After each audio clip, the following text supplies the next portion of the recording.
This is just going to be a brief, first time kind of philosophical entourage where I describe some of my thoughts on various topics in philosophy. Now, I don't strive to so much be um, like a philosophy teacher, but I strive to be like a mind sport athlete or a mind sport kind of leader or something like that, like just a kind of a mind sport trailblazer or something.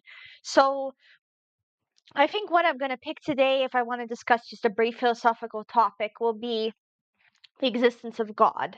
Now, I'm personally, if I have to kind of give a label to what I have, I'll just say that I'm an agnostic. But I, I am kind of somewhat bivalently opinionated when it comes to say modal realism. So in some sense, I do think there is a modal realist, h- heart kind of uh open question to whether there's a multiverse and omniverse. I mean, I'm not completely closed off to it. I think, some of the quantum theory of today, like I kind of forgot exactly what it it is. I think it's heart heart heart multiverse. Yeah, I think it's the heart multiverse. So kind of raises the possibility, and there's Langland's dark matter, there's Einstein field equations, there's um, fluid dynamic, there's topological problems associated with like Poincaré and Noether's theorem.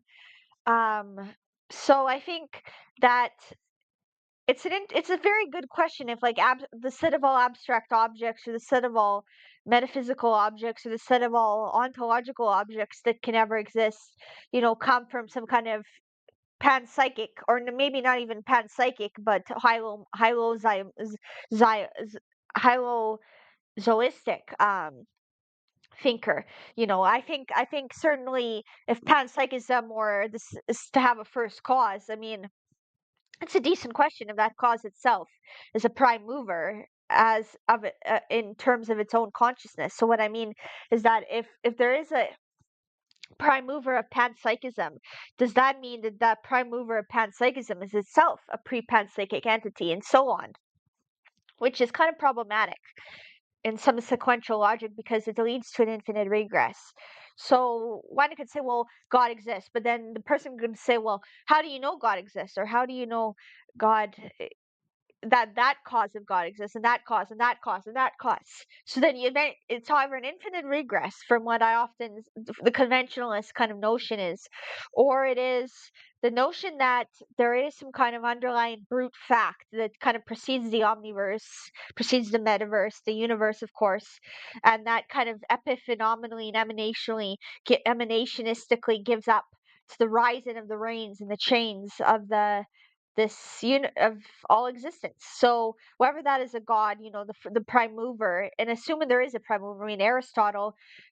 Now I'm not the biggest fan of Aristotle because of some of his blatant views on women, but I do respect the notion of the prime mover that he advocated for. Um, so I think that some people seem to think there needs to be ontologically committed a prime mover of existence. Now, I don't know for sure. I mean, some people say it could be a quantum fluctuation, but then that kind of gives rise to a paraconsistent or contrapositive interpretation where you go, well, how do you know that? And how do you know this? And how do you know that? And it goes on again in an infinite regress. So at the end of the day, I mean, you can be many valued and infinitely valued about what why you can be infinitely valued or many valued, rather than just being a bimodal or Boolean thinker and saying God either exists or does not exist. I mean, maybe there is many shades of gray, blue, green, mahogany, magenta, whatever. I mean, so I think that I'm ultimately, I mean, one could say, well, why does logic exist? Why does imagination exist? Why does emotivism exist? Why do objects exist? Why does abstract exist? Like, and then yet you could go on and on and on about literally why does every possible existence exist? But whether you're a monistic or pluralistic thinker means you are bound to the notion that every single cause of existences have their own subset, unique prime mover, or they all come from a single mover. So they're not just individuated by their prime movers, but they all come from a single monistic prime mover in the same way that Spinoza advocated for.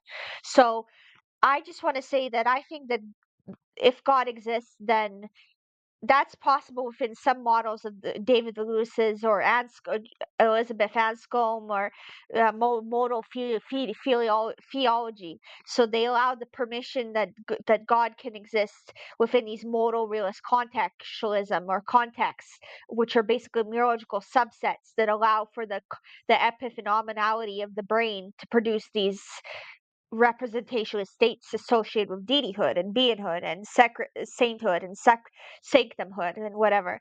But at the end of the day, I think that there's also a very decent argument, and you could also posit that if a prime mover of anything exists, and that there's a question of the preexistence of that prime mover and so on in an infinite regress, and thus it's almost like a post-nominalistic in a Kantian sense future to which you determine ultimately if God is just a many valued subset of truth makers or some kind of pan phenomenological kind of awakening of the Jungian collective subconscious of humanity.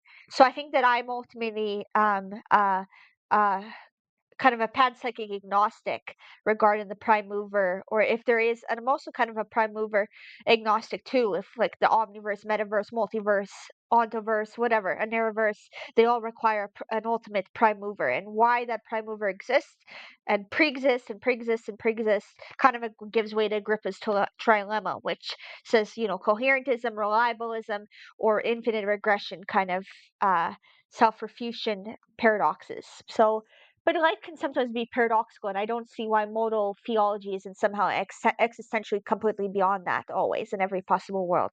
So I'm an agnostic at the end of the day, and I think that both atheists and theists can have very sophisticated arguments. And I'm not a Boolean theologist, but I'm open to that idea as an Imagineer. And if you want to talk about it more, then please write to me on my profile. And thank you so much. Have a wonderful day.